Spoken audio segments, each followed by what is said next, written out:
परमेश्वर के धन्य नाम की महिमा हो।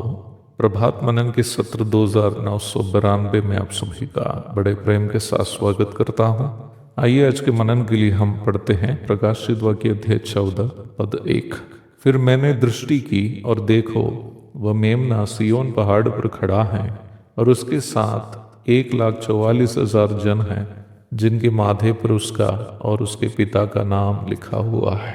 हमारे कल के मनन में हम देखे थे कि 1,44,000 लोग, जिन्हें पद में हम सिय्योन पर्वत पर मेमने के साथ देखते हैं, इस्राएल के 12 गोत्रों से चुने गए लोग हैं। अध्याय 7 की 4 से 8 तक के पदों में हम निम्न बात को देखते हैं। प्रत्येक गोत्र से 12,000 लोग चुने गए थे। अध्याय 7 की 14वीं पद में हम इन संतों के बारे में पढ़ते हैं कि वे महाक्लेश में से निकल कर आए हैं और इन्होंने अपने अपने वस्त्र मेमने के लहू में धोकर श्वेत किए हैं। इन 1,44,000 लोगों के बारे में 3 महत्वपूर्ण बातें इस भाग से हम देखते हैं। पहली बात, ये लोग पूर्णतया इस्राएल के 12 गोत्र से संबंध रखने वाले इस्राएली वंशज हैं। दूसरी बात, ये लोग महाक्लेश काल के संत हैं। तीसरी बात, ये लोग अपने शरीर रूपी वस्त्र को मेमना अथवा प्रभु यीशु मसीह के लहू से धोकर पवित्र किए हुए हैं। इन तीनों बातें बहुत महत्वपूर्ण है। जैसे मैंने कल आपको सूचित किया था, कुछ ऐसे तथाकथित मसीही समूह हैं जो वास्तव में मसीह है ही नहीं।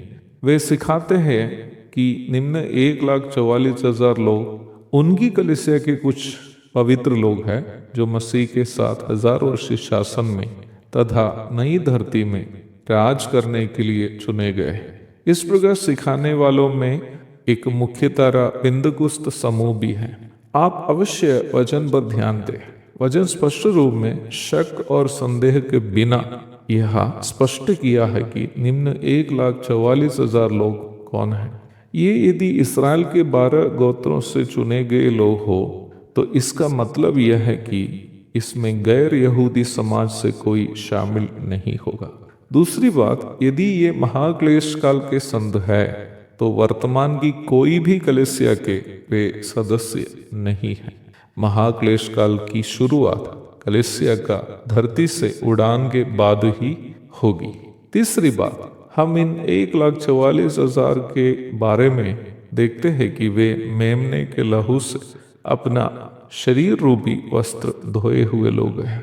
क्या ये यूं ही यीशु मसीह पर विश्वास करने से मिलने वाला उद्धार को सूचित नहीं करता है? जैसे आज हम यीशु मसीह पर विश्वास करके उनका पवित्रता को सौजन्य रूप में प्राप्त किए हैं। जो लोग ऐसे सोचना चाहते हैं, भले सोच तो करने की आजादी उन्हें है, पर महाक्लेश काल के स्वभाव को समझने वाला कोई ऐसा सोच नहीं रख पाएंगे।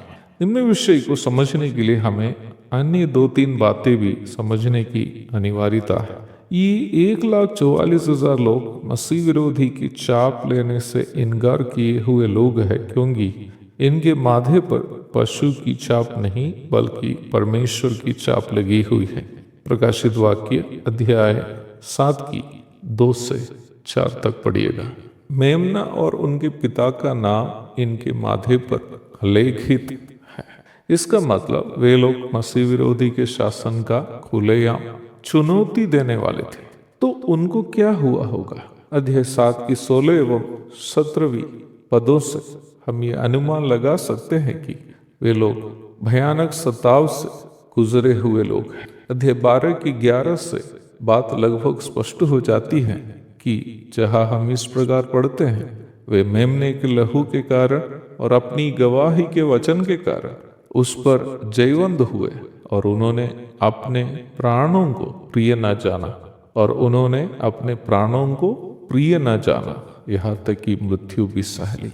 यदि ऐसी बात है तो प्रारंभ में पढ़ी गई पद में हम जो सियोन पहाड़ को देखते हैं वो वर्तमान संसार का यरूशलेम नहीं बल्कि स्वर्गीय यरूशलेम है, जिसका जिक्र प्रेरित पौलुस गलाती 4 की 26 में किए हुए आप देख सकते हैं। अर्थात ये 1,44,000 लोग महाक्लेश काल के चुने हुए संत लोग हैं जो शहीद हुए और प्रभु के पास विश्राम कर रहे होंगे। ये 1,44,000 लोग शहीद होने का मूल कारण मसीह विरोधी की छाप नहीं लेनी है, या और भी कोई कारण है? प्रभु की इच्छा हुई तो अध्ययन जारी रहेगा। तत्काल के लिए आपसे विदा हो जाता हूँ। प्रभु आप सबको आशीष दे। आमीन।